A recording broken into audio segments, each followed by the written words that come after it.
क्या करना चाहिए, क्योंकि बहुत सारे पेरेंट्स भी ये पॉडकास्ट सुन रहे हैं, तो स्क्रीन टाइम को लेकर कुछ रूल्स होने चाहिए बच्चों के लिए, और जो यंग अडल्ट है उनके लिए भी कुछ स्क्रीन टाइम गाइडलाइंस दे दीजिए। सबसे पहले ना प्रॉब्लम ये हो जाती है कि बच्चों का आंखों का चेकअप नहीं होता। So we tell all our patients कि साल में एक बार चेक करा लिया करो, बट कोई नहीं आता। यूजुअली पेशेंट तभी आएगा जब उसकी आंख में प्रॉब्लम होगी। पर साल में एक बार चेक क्यों करना है? एक रूटीन चेकअप हो जाता है। There are so many problem जिनको अर्ली स्टेज पे हम डिटेक्ट कर सकते हैं, टाइमली ट्रीटमेंट कर सकते हैं। ज़्यादा लंबी चल गई हो प्रॉब्लम तो परमानेंट विजन लॉस हो सकता है। सो वी रिकमेंड कि साल में एक बार करा लो, right. But we all understand कोई आएगा नहीं। मतलब टेक आर एग्जाम्पल, जब तक हमारी बॉडी में कोई प्रॉब्लम नहीं होती usually we are not going to doctors, घर पे रहते हैं ना, अपना करते रहते हैं। सो वी से कि चलो ठीक है, हर साल नहीं आ पा रहे, there are some important milestones, इतने में तो एटलीस्ट चेक करा लो। सबसे पहला माइलस्टोन होता है जब बच्चा नया नया पैदा हुआ होता है। There are so many problems, आंखों की पर्दे की प्रॉब्लम है, रेटिनोब्लास्टोमा, स्क्विंट वगैरह। अगर किसी की आंख में कैटरैक्ट है तो इनिशियल स्टेजेस में उनको ठीक करना बहुत जरूरी है। अगर आपने ठीक नहीं करा तो पूरी लाइफ के लिए विजन जो है वो खराब हो जाएगी। बच्चे के बॉडी में भी कैटरैक्ट हो सकता है। यंग से यंग नवजात शिशु अभी पैदा हुआ और आंख में कैटरैक्ट है। In fact the youngest patient that I operated for cataract was 2 months old. 2 months? People have done it even before also, 28 days, 30 days में भी लोगों ने ऑपरेट करा हुआ है। And the earlier you operate the better it is, because you see क्या होता है जब नया नया बच्चा पैदा हुआ है ना, तो उसकी आंखों की डेवलपमेंट हो रही है।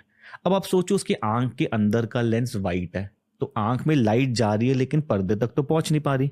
तो जब आंख ने देखा ही नहीं, कभी आंख में लाइट गई नहीं प्रॉपर्ली, तो आंख पूरी लाइफ के लिए कमजोर रह जाएगी। इस प्रॉब्लम को हम लोग लेजी आई या अम्ब्लायोपिया कहते हैं। So like we were discussing, कुछ माइलस्टोन्स है। पहला माइलस्टोन है बच्चा पैदा हुआ, एक बार तो चेक करा लो। फिर जब तक बच्चे की एज 18 साल हो जाती है तब तक साल में एक बार चेक कराना थोड़ा सा इंपॉर्टेंट है, क्योंकि उस टाइम पे आई डेवलप हो रही है।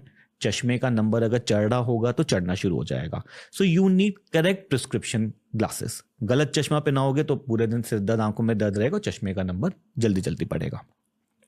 देन आफ्टर दैट वी से कि 40 ईयर्स के बाद checkups are very important. 40 years के बाद आंखों में कुछ सर्टेन प्रॉब्लम्स हो सकती है। ग्लूकोमा की प्रॉब्लम हो सकती है, अगर डायबिटीज है तो आंख के पर्दे में खराबी आ सकती है, कैटरैक्ट की प्रॉब्लम हो सकती है। ग्लूकोमा क्या होता है? ग्लूकोमा एक कंडीशन होती है जिसमें आंखों के अंदर का जो प्रेशर होता है वो बढ़ जाता है। And glaucoma is called silent thief of site. तो क्या होता है, ये प्रेशर बढ़ जाता है लेकिन यूजुअली पेशेंट को पता नहीं चलता कि प्रेशर बढ़ा है, क्योंकि इसका कोई सिम्टम नहीं बनता। हल्के बहुत सिम्टम्स बनते हैं कि थोड़ा सा हेडेक हो रहा है, थोड़ा सा आई एक हो रहा है, तो उनको लगता है यार शायद मैं थक गया हूँ, मोबाइल कंप्यूटर पे ज्यादा काम कर गया। आई में हल्का सा पेन हो रहा, सिर में हल्का सा पेन हो रहा, but usually it is a symptom less disease. और ये ग्लूकोमा क्या करता है, जब प्रेशर बढ़ता है ना तो हमारी आंख के पीछे जो नस होती है जिसको ऑप्टिक नर्व कहते हैं, ये बढ़ा हुआ प्रेशर उसको डैमेज करना शुरू कर देता है। एंड धीरे धीरे विजन आपकी डाउन होती जाती है। बट ये इतना स्लो प्रोसेस है कि आपको पता ही नहीं चलता कि आपकी विजन डाउन हो रही है।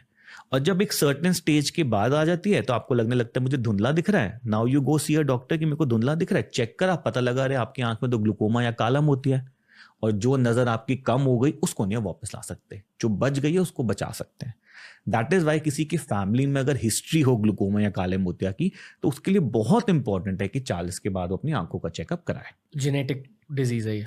It is, we find it most probably ये जेनेटिक से लिंक्ड है। तो अगर पेरेंट्स की आंख में ग्लूकोमा है तो there is a very high chance कि बच्चों की आंख में आ जाएगा।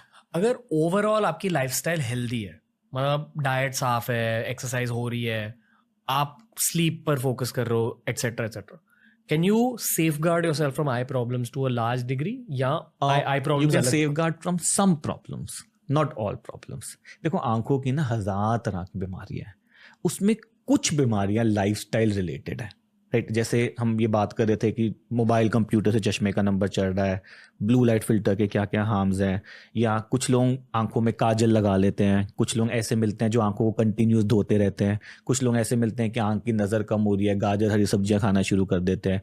तो ये कुछ प्रॉब्लम ना लाइफस्टाइल ओरिएंटेड हो जाती हैं। जैसे डायबिटीज लाइफस्टाइल की प्रॉब्लम है, उसका असर आपकी आंखों में भी आएगा, किडनी में भी आएगा, हर जगह आएगा। ऐसी हाइपरटेंशन लाइफस्टाइल ओरिएंटेड प्रॉब्लम है, आंखों में उसका असर आएगा।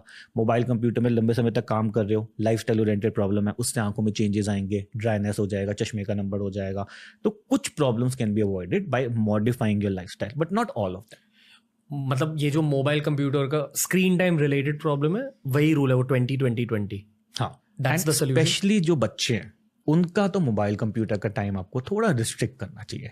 सो if I have to tell you, ideally it is 2 to 3 hours in a day, and 2-3 घंटे का या 2 घंटे का सन का एक्सपोजर अगर हो जाए तो you can may be prevent चश्मे का नंबर आने के लिए.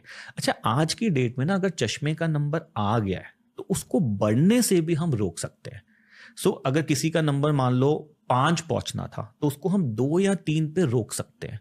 How? By certain lifestyle modifications. Mobile computer कम करो, सनलाइट में जाओ. There is a special kind of a drop जिसका नाम है एट्रोपिन.